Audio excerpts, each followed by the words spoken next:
Ներողություն, դուք հանձնաժողովի նախագահն եք, ձեր անունն Լուսինե Քալաշյան։ Տիկին Քալաշյան,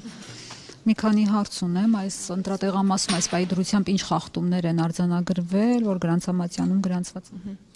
Խախտումներ չունենք։ Այս ներկայանալ նորից ընտրատեղամասը, թե պետք չի։ Խնդրում եմ ներկայացնել։ Բարև ձեզ, ես 14-17 տեղամասի նախագահն եմ, Լուսինե Քալաշյանը։ Ընդհանուր ընտրությունները նորմալ է ընթանում, որպես այդպիսին խախտումներ չունենք, փառք Աստծո։ Մի պահ ուղղակի կուտակումներ եղավ, ոստիկաններին խնդրեցինք, որպեսզի կանխեին ընտրողների մուտքը, քանի որ 15-ից ավել էին, կանխեցին, որպես այդպիսին դա է եղել կուտակումները, հետո նորից ընտրությունը բնականon ընթացքով գնաց։ Բացի կուտակումներից ուրիշ այլ արտառոց դեպքեր չեն գրանցվել, որովհետև ահազանգեր կային, ներողություն, բաց Այո, ահազանգեր եղել, ոստիկանությունը եկավ ներկայացավ, ահազանգեր եղել, որ եղել է բաց քվեարկություն,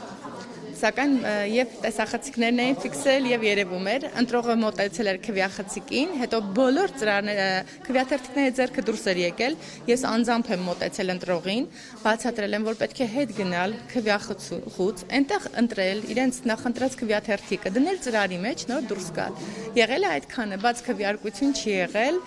առնվազն ապատեղեկատվություն էր տարածվել, որը եւ ապացուցողական է նաեւ տեսանկարահանումով։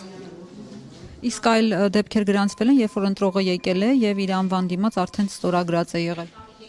Ոչ, այդպեսին չենք ունեցել, ուղղակի մայր ու տղային, այնտեղ տեղերի հարցներ, բայց մեկը մյուսով ստորագրվեց։ Մեկը մյուսի տեղներ ստորագրել, մի քիչ ներքև էր, հայո, մայրը տղայի, տենց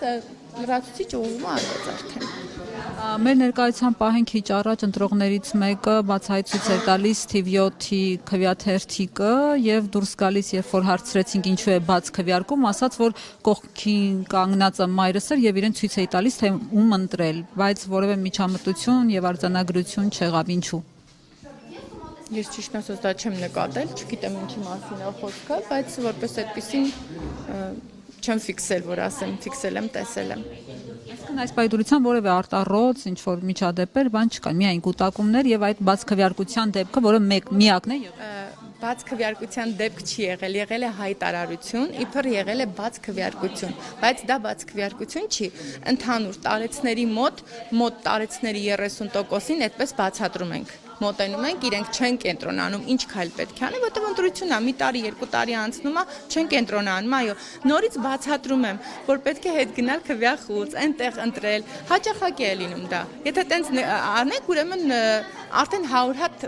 բաց քվեարկություն է եղել, հարյուրներով, եթե տենց դիտարկենք, զուտ մարդկանց բացատրվում է, ինչ քայլեր պետք է անել։ Հետո բաց քվեարկությունը այն է, երբ որ քվեաթերթիկը դնում են ծրարի մեջ, իսկ երբ որ 8 հատ քվեաթերթիկով դուրս են գալիս ծրարը ձեռքը, դա բաց քվեարկություն չի։ Այսինքն ցույց չեն տալիս դրանով, որը Այո, ընդհանուր քվեաթերթիկներն են տրցակով ձեռքները լինում ընտրողների, որ չեն կենտրոնանում, հարցն են տալիս։ Դա օգնողի ինստիտուտից շատ են օգտվել։ Այո, ունենք շատ ասվածը քանակային, քանի հոգի են այս պահի դրությամբ օգնող, ունեցել ենք հաշմանդամներ, ույր, մտավոր 7 Մտավոր խնդիրներով։ Այո, 7 հոգի արդեն ունենք, որ օգնել են։ Շնորհակալ եմ։ Խնդրեմ։